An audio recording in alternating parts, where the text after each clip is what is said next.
I just read, I can't remember the title of it, but it was done in sort of comic strip style. It is a book explaining in, sort of the most simple terms you can evolution. And I guess it could be intended for like high school level or even maybe grade school level, but it's done pictorially. It's these two alien sea cucumber-like creatures that's like as close as you can compare them to something from Earth. They reproduce asexually, and the one sea cucumber-like creature is trying to explain to the king how these creatures on Earth, they reproduce through sexual reproduction, and there's this process they go through called evolution, which has given them so much diversity and blah blah blah blah blah. They go through all the how it works from like square one to the end product. I thought that was really cool. Cujo, that's always been a one that stuck out in my head like as one of my favorite books, and I've always thought like I'm a Stephen King fan because of that, and I do like some of his other works, but that one just maybe it was because of the first book that I read from him. Awesome book. Connecticut Yankee in King Arthur's Court.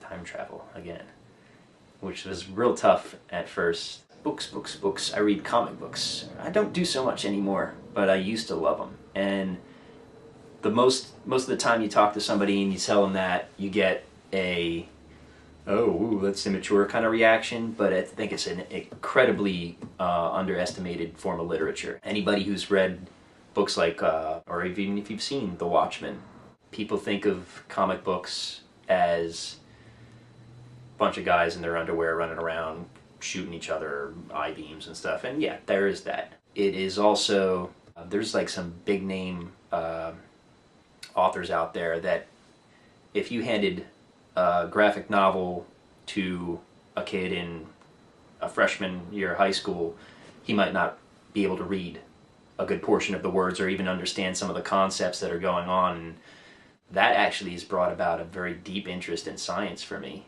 and led down other paths where I want to research a certain topic or even just expand my vocabulary. So, do you remember Golden Books? There was always Dr. Seuss, I remember those, but Golden Books kind of stand out in my memory a little bit more as like a first experience with books. Just a square book, kid's book, and the binder was gold. I can't tell you any of the books, but I remember the golden binding. Kind of been straying from the actual physical reading of books though, and maybe this is frowned upon, but I've been listening to a lot of books on tape just because it's easier and I've got all that free time when I'm driving anywhere. Why not use that time? I'm trying to be safe, damn it. I don't want to read while I'm driving. But yeah, I've been listening to a lot of books on tape, so that, I guess, otherwise I probably wouldn't read nearly as much. The sun. Indirectly, it makes you happy. I mean, I forget every year how incredible that first warm day is, or even just a sunny day. It doesn't even have to be warm. Walk out and you're just like, you're full of energy and you're like ready to like start working out again, and you just feel more awake and happy. So, right, there's a chemical answer to that. So, well, I love dogs. I love animals, but dogs in particular. There's just a social interaction that you get with them that you don't get on the same level as you do with other animals.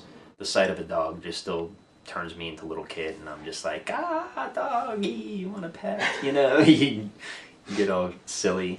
It's sort of like seeing an ice cream truck. That could be my third. With that, senses, it doesn't have to be sight, right? Or are you going into the other sense? Save ice cream truck for later then. I'm going to go with the city. No particular city. I mean, you're in the midst of it. Like, you're in the city. Just that sight is just awe-inspiring to this day. If you go to New York, oh man. That never gets old. But Pittsburgh, like you go downtown, immenseness of the buildings just sort of towering over you. You feel, I don't want to say insignificant because it sounds like it has negative connotations to it, but it kind of puts you in your place in a good way.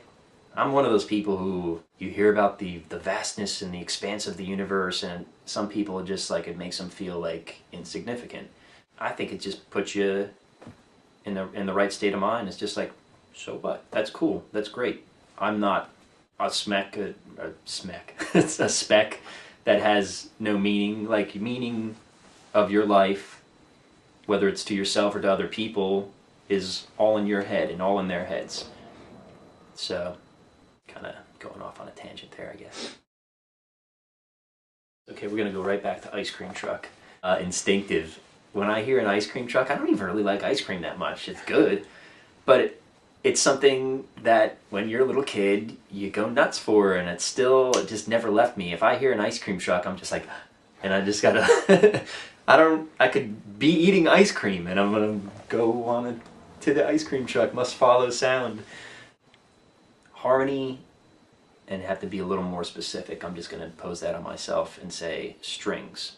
Harmony with string instruments. Something about that vibration, the plucking maybe, I don't know what it is, but yeah, I mean, there's a reason why harmonization strikes a chord within us. Actually, I don't know what that reason is, but it feels good. It's something like most humans can't deny. It's like there's something right about that. I'm not a religious person, but church. I'm gonna go with an organ, like the pipe organ kind of. Wow. And it could be the acoustics of a lot of churches as well. But wow, you walk into a place like that that has the right organist and the right acoustics, and you are just like, you can feel it all throughout yourself. And some people might attribute that to a wholly religious experience, but I just think it's, again, it's something, certain sounds trigger certain feelings in humans. Believe it or not, onions. The smell of cooking onions, there's something very soothing about it for me, I guess because my dad, when he wants the house to smell good, I don't know if this is just us, but like, he'll roast some onions and that's all he's cooking. It's not even for eating, it just makes the place smell like, oh, somebody's cooking something good, and it's sort of a comforting smell to me for that reason. This is weird, but you know how most kids, or maybe not even most, some kids have blankies and stuff like that when they're little. I had a fuzz pillow, or have a fuzz pillow. I would suck my thumb and smell like the frayed sort of thing coming off the pillow. Like, well, the reason I got the word fuzz pillow is because I would pick like the fabric off of it and get like this fuzz ball from it, and I would sniff the fuzz while I sucked my thumb. It's really weird, I know. But that's where the term fuzz pillow came from. My mom, she knitted me one like a few years ago, and I still have that like new one, but like, you still smell that, and it just takes you back to that comfort zone that you were as like a child. It's just something about it smells comfortable. It's just fabric of some kind of fabric smell. But fresh air. Not that I get much of it, but even in an urban environment, you walk outside from just being inside for a little bit, and you're just like, oh, it just invigorates you. Areas where there's like very little pollution, noise pollution, air pollution, whatever you want to say. Oh my God. It's like you're getting high off of oxygen. I mean, you probably are a little bit. I don't know, maybe. But, woo. Yeah, fresh air. Absolutely. That's another one of those things where like sunlight, man, you feel full of energy. I'm probably coming off as like a huge environmentalist, but can't deny those feelings that you get from those things. We're gonna go with pizza. Pizza, fuzz pillow, air. No. I didn't go into tasting the fuzz pillow story, did I? Water. Wow, yeah, you're right. There's that whole nature thing.